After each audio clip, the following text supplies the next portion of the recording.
Sobrang mahal ng mga hard drives ngayon, guys. Skyrocketed talaga yung mga presyo ng hard drive ngayon. Kung di kayo naniniwala, pumunta kayo ng mga online stores kagaya ng mga Orange App, Black App, Blue App. And actually sa Blue App, makakahanap pa kayo ng medyo mura kasi nga, second hand. So, meron akong client na pumunta sa akin, nag-inquire sa akin yun, medyo matagal na rin. So, yung pricing na naibigay ko sa kanya ay medyo matagal na din. So, ako mismo nagulat kasi yung last pricing na binigay ko sa kanya ay mura lang.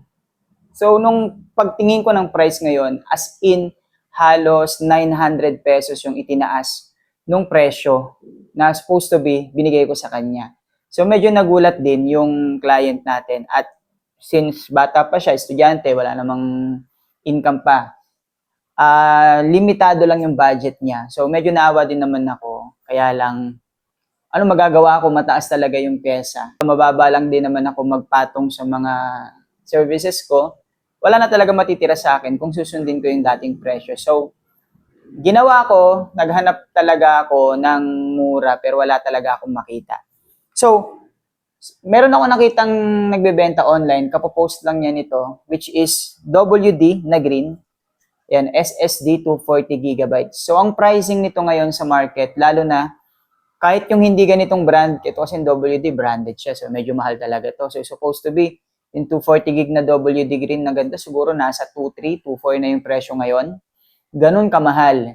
Kung bibili naman kayo ng mga hindi masyadong kilalang brand, nasa 2,000 pesos naman siya, guys. No? 1,900 to 2,000 pesos. Ganun kamahal yung 240 gig na SSD ngayon. So, na makita ko to, pinost sa Blue App, binili ko siya agad kahit medyo malayo sa akin, pinashipping ko at medyo masakit sa bulsa yung shipping niya kasi umabot ng halos 350 pesos sa shipping niya.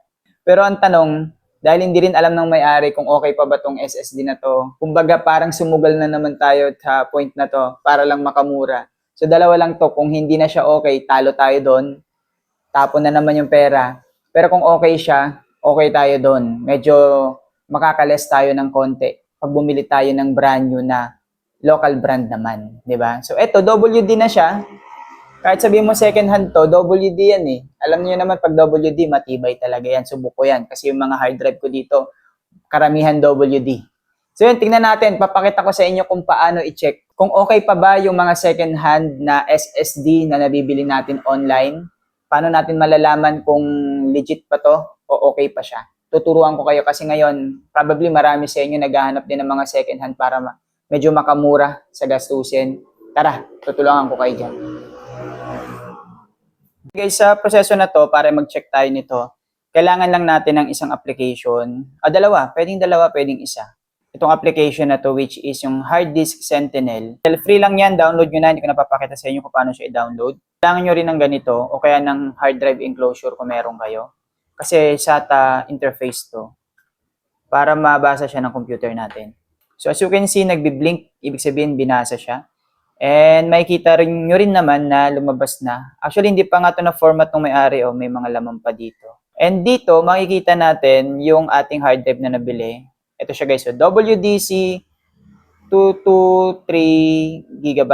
Pag clinic natin yan, makikita ninyo yung status niya. O, di ba? Yung health nito ay 99% pa, which is very good. Tingnan nyo yung aking main drive na 500 gig. 95% na lang yung health niyan ng akin. Pero itong nabili ko is 99% pa siya. So, good as new pa siya. Status dito sa hard disk Sentinel, dapat perfect pa yan. You know? Perfect siya. At yung performance niya is 100% pa. So, okay na okay pa talaga siya. So, sa ganitong pagtitest, alam na agad natin na legit yung nabili natin. So, sulit to. Tuwan-tuwa naman ako nung nakuha ko to. So, bago ko tapos yung video na to, meron pa akong isang ginagamit dito ng application na pwede kong ipakita sa inyo, which is yung Valley Drives. Okay, so makikita ninyo guys na meron siyang 240 gigabytes declared size. So, validate natin yung drive. Hopefully, mabilis lang siya, no? Yun, calibrating. Oh, apakabilis. Legit na legit. Alam niyo yung mga China brand na ganito, ang tagal mag-loading dito sa Valley Drive. Sobrang tagal. Pero naglo-load siya, pero sobrang tagal. Ito, seconds lang, okay na siya. Napansin ko yan sa mga branded na mga SSD, USB. sobrang bilis i-process ng Valid Drive. Pero yung mga kahinahinala, ang tagal, sobrang tagal. So, as you can see, report 1, 240 gig talaga siya, grabe oh. Tapos, eto pa ang nakakatawa dito. Kapag legit yan guys, WDC, nalabas talaga yung driver vendor niyan o drive vendor niyan. Yan. Tapos mayroon pa siyang serial number dito. Hindi siya generic kasi usually pag mga Chinese brand na iba na hindi ganun kalaki yung kakilala yung brand, nakalagay lang dito generic lang siya. Pero ito hindi, may branding talaga siya. Kaya sa tanong kung safe ba bumili ng second hand na mga SSD or hard drive online, safe naman. Safe naman basta mapagkakatiwalaan yung seller. At pangalawa, alam niyo mag-check kung legit ba talaga siya. So kung meet up, may dala kayong laptop, pwede nyo itong gawin. At least, dun pa lang sa meet up ninyo, alam nyo na agad na legit yung bibili ninyo bago nyo siya bayaran. So yun lang guys, peace out.